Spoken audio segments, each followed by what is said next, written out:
Hello friends, I'm back. It's time. It's been a while, but I'm back with another year in the Bible update. Just because I've been away and I haven't recorded one of these in a while does not mean that I've fallen behind. As you may remember, I went on vacation. I was in Europe for a couple of weeks and took my Bible and my pens and my highlighter with me.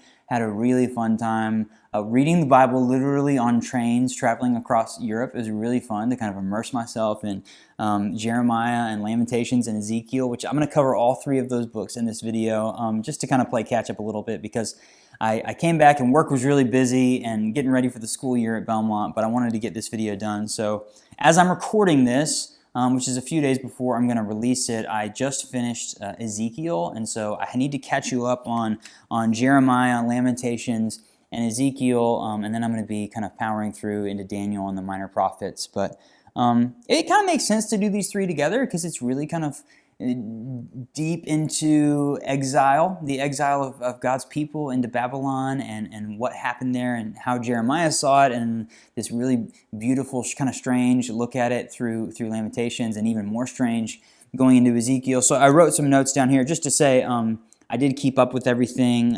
It was really fun. Like I wrote in a couple of places as I was I just made some notes to myself as far as the travel was going. Like I wrote in here at one place in, it was in Jeremiah somewhere, I'm on a train right now. Okay, Eagle's Nest, reading this on a train leaving Salzburg. So I was reading Jeremiah chapter 49 as we were leaving Salzburg and heading to a different part of Austria. So that was really fun, just to read it in a few different places. The Bible held up really well, planes, trains, and automobiles, stuff like that.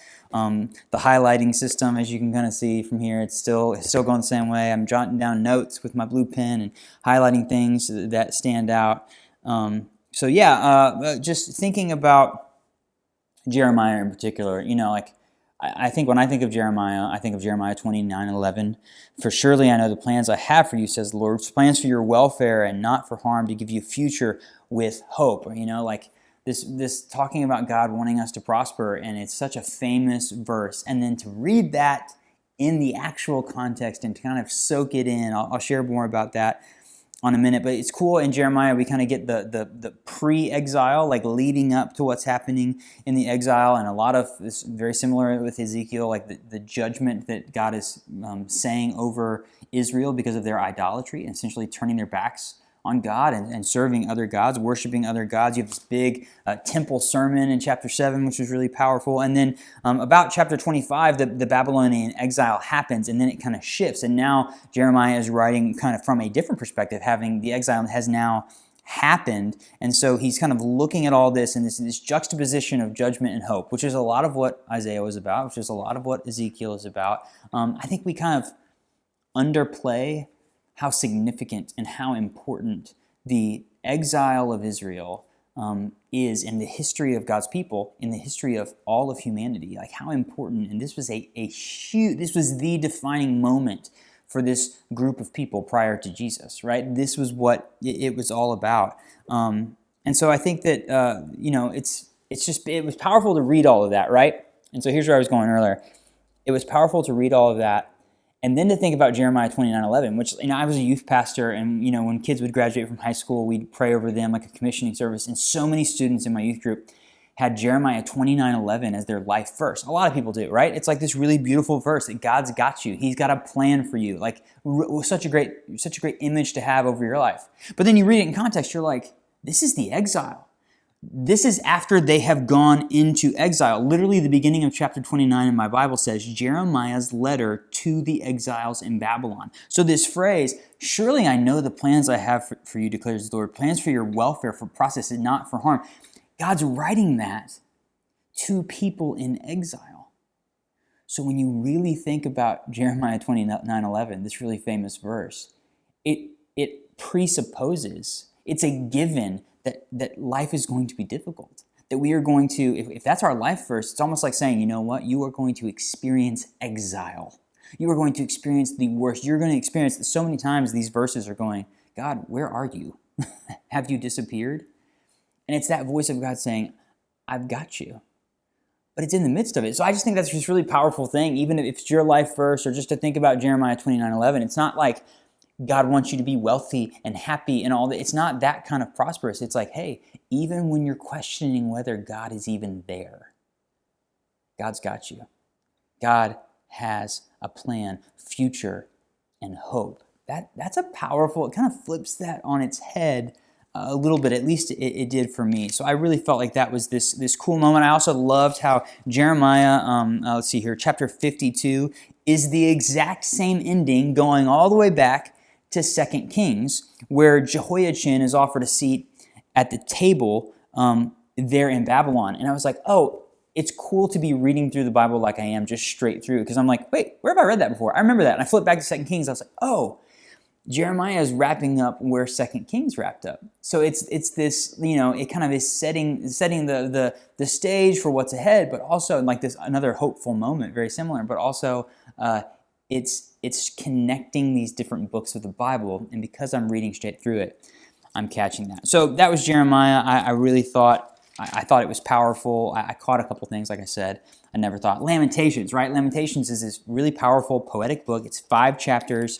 I noted in a couple of them, there's 22 verses in a couple chapters. So actually, chapter 1, 2, 4, and 5 all have exactly 22 verses. I had to do some studying on this to figure this out. Chapter 3, the middle chapter, has 66 verses. So it's 22, 22, 66, 22, 22. Now, if you spend a lot of time studying the Bible like I have and things like that, you realize that a lot of these writers, there's a structure and a poetry, and they're doing things very systematically. Also, in chapters 1 through 4, it's an acrostic where every verse begins with a new letter in a row from the Hebrew alphabet. You don't really catch that when you're reading it straight through in English. It doesn't make as much sense, but that's how it's written. So it's a very beautifully structured, organized, one big poem of lament, and really it's all about what we talked about a minute ago, like, God, where are you? The suffering and the confusion and the grief. It feels very similar to those Psalms of lament. Again, kind of looking back, I was like, oh, this feels familiar to some of those powerful laments that we found in the Psalms. And really, I think what happens is like structurally, you go 22 on either side, going to 66, and like that center, that chapter 3 really seems to be like the key moment for all of Lamentations. And what is it really saying in chapter 3? I mean, it's really saying the subtitle of chapter 3 in the NRSV, the Bible I have, is God's steadfast love endures. Let me just read this to you. I have hope. This is verse 22. The steadfast love of the Lord never ceases. His mercies never come to an end. They are new every morning. Great is your faithfulness. The Lord is my portion, says my soul. Therefore I will hope in him. The Lord is good to those who wait for him. It is to the soul that seeks him. It is good that one should wait quietly for the salvation of the Lord. So in the midst of exile, in the midst of this trauma and this pain and this suffering and this confusion, the writer of Lamentations is saying, God is trustworthy, God is faithful, and there is a reason to have hope. But then it goes to chapter 4, chapter 5, and it kind of lives back into the tension. It's very unsettling to read it all the way through to the end, because it doesn't have like a pretty picture on it, right? It doesn't end like the Psalms do with praise to God. There's tension here, and that's because they are in exile. There's a sense of hope in the midst of all of this judgment. Very, very, very common theme in these 3 books. So then we go to Ezekiel. Ezekiel's crazy. Like, Ezekiel is very colorful, very weird. Some of the things that Ezekiel does in this book, like acting out like the dramatic playwright, it's pretty wild. The apocalyptic thing at the beginning, this vision that he has of God's chariot throne thing, like it's pretty wild. I actually read in seminary a writer who basically said, what if we read Ezekiel as a prophet who is, while being a prophet, is also kind of experiencing and living out the trauma of exile? Because we find that out, that Ezekiel is one of the early ones taken into exile. And then later, I think it was, I wrote it down, chapter 33, he gets a message that Jerusalem has like finally fallen. And so he's experiencing exile. He's experiencing like this beautiful nation that he knows, like getting devastated. He's living through it. And so some of this, what if we understand that he's kind of like experiencing all of the turmoil and the trauma and the emotion that goes with it, and that kind of like sets the stage for some of the weirdness and the intensity. Like Isaiah and Jeremiah have their intense moments, but really nothing compared to like how wild Ezekiel gets at certain places. And I was like times where I was like, dang, I need to take a break. Like this is pretty heavy stuff going on. So at the same time, very, very similar in a lot of ways to that like judgment contrasted with hope theme that you see. Like there's so much of this is Israel, just Israel. Ezekiel saying to Israel, like, I'm kind of acting out the judge, the courtroom scene. Like, your idolatry has put you into this mess. Like, it's a matter of sin and turning your back on God, and like these are prophecies against Israel. And then he kind of like turns his attention against Israel into all of these other nations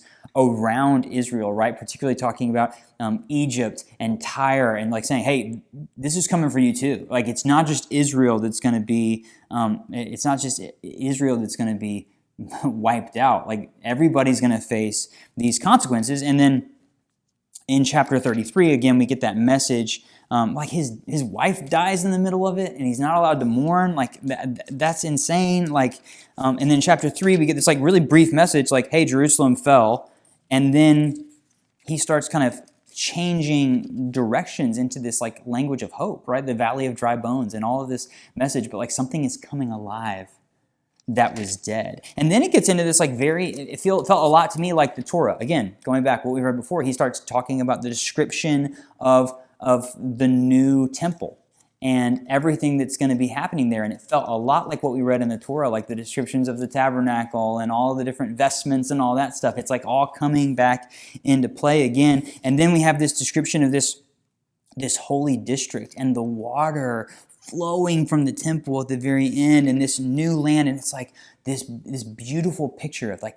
everything's going to be made right in this place, right? Everything is going to be made whole, not just for Israel, but for the whole world, right? There's this water flowing out of this place, and like talk about an epic conclusion. It says, "And the name of the city from that time on shall be, the Lord is there." And that's how Ezekiel ends. The Lord is there. I don't know about you, but I want to live in that city.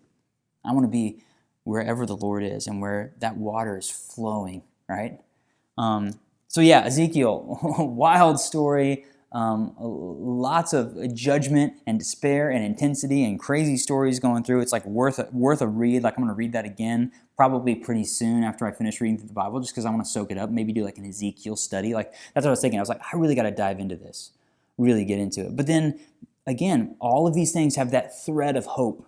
We're never getting too far away from God's hope, and knowing that even though Israel is suffering the consequences during this exile, that God is going to be faithful, and He's going to rescue them, and there's going to be redemption. Again, and there's this thread, this kind of quietness behind everything, where on this side of history, we know that Jesus is coming soon, and that's really, really exciting. So, next up, Daniel, one of the most famous books of the Bible. I'm excited to spend some time with it.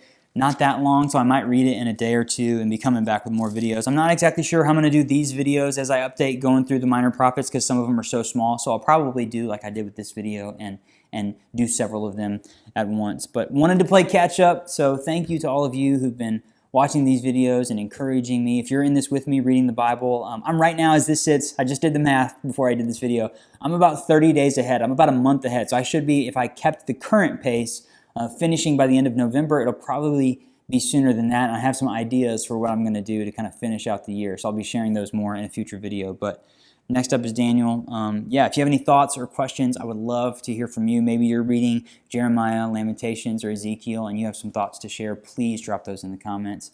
And if you haven't seen my other videos in this series, they're all in a playlist on my channel here on YouTube. So you can watch from Genesis all the way through here to Ezekiel so far, and then keep up with us. So thanks so much for watching. I'll see you next time.